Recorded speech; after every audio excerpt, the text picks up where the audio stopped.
தோண்டுகின்ற போதெல்லாம் சுரக்கின்ற செந்தமிழே, வேண்டுகின்ற போதெல்லாம் விளைகின்ற நித்திலமே, உன்னை தவிர உலகில் என்னை காக்க பொன்னோ பொருளோ போற்றி வைக்கவில்லையம்மா.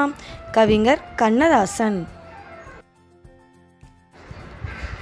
இந்த பாடலின் பொருள்: தோண்டுகின்ற போதெல்லாம் ஊற்றை போல் சுரக்கின்ற செந்தமிழே, தேவைப்படும் பொழுதெல்லாம் விளைகின்ற முத்தே, உன்னையன்றி இவ்வுலகில் என்னை காக்க வேறு பொன்னையோ பொருளையோ சேர்த்து வைக்கவில்லை, என்னை காத்திடுவாய் அம்மா அப்படின்னுட்டு தமிழை கவிஞர் தாய் போல எண்ணி கெஞ்சி பாடுவதாய் அமைந்த பாடல்தான் இது.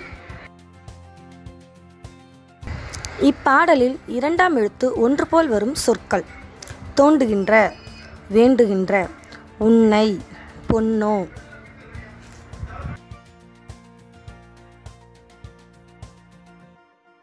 நித்திலம் இச்சொல்லின் பொருள் முத்து. செந்தமிழ் இச்சொல்லை பிரித்து எழுத கிடைப்பது செம்மை பிளஸ் தமிழ். உன்னை பிளஸ் தவிர என்பதை சேர்த்து எழுத கிடைக்கும் சொல் உன்னை தவிர.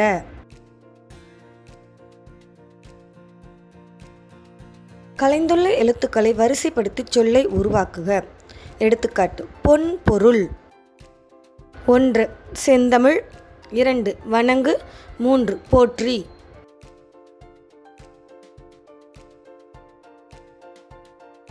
4 நித்திலம், 5 உலகில்.